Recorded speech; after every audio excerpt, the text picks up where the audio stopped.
দুৰ্গা পূজা সমাগত দেৱী দুৰ্গা সম্পৰ্কে আমি কেইটামান প্ৰশ্নৰ উত্তৰ জানো আহক।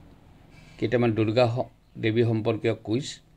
প্ৰথমতে দেৱী দুৰ্গাৰ হাত কেইখন? 4খন, 6খন, 8খন নে 10খন? দ্বিতীয়তে দুৰ্গা পূজা সাধাৰণতে কিমান দিন ধৰি পালন কৰা হয়? 3 দিন, 5 দিন, 7 দিন, 10 দিন। দেৱী দুৰ্গাই কোনটো জন্তুৰ ওপৰত আৰোহণ কৰে? সিংহ, ঘোঁৰা, হাতী নে বাঘ? মহিষাসুৰক বধ কৰিবলৈ দেৱী দুৰ্গাই কি অস্ত্ৰ ব্যৱহাৰ কৰিছিল? ত্ৰিশূল, খড়গ, তীৰ নে চক্ৰ?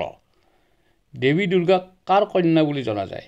হিমালয় আৰু মেনকা, ব্ৰহ্মা আৰু সৰস্বতী, বিষ্ণু আৰু লক্ষী, শিৱ আৰু পাৰ্বতী। দেৱী দুৰ্গাৰ মূল মন্ত্ৰ কোনটো? ওম জয় দুৰ্গা মা, ওম দুৰ্গাই নম, ওম মহিষাসুৰমৰ্দিনী, ওম শিৱাই নম। আপোনালোকে উত্তৰবোৰ অলপ চাবচোন। মই যিখিনি জানো মই দেৱী বিসৰ্জনৰ দিনা নিশ্চয় আপোনালোকক জনাম। ধন্যবাদ।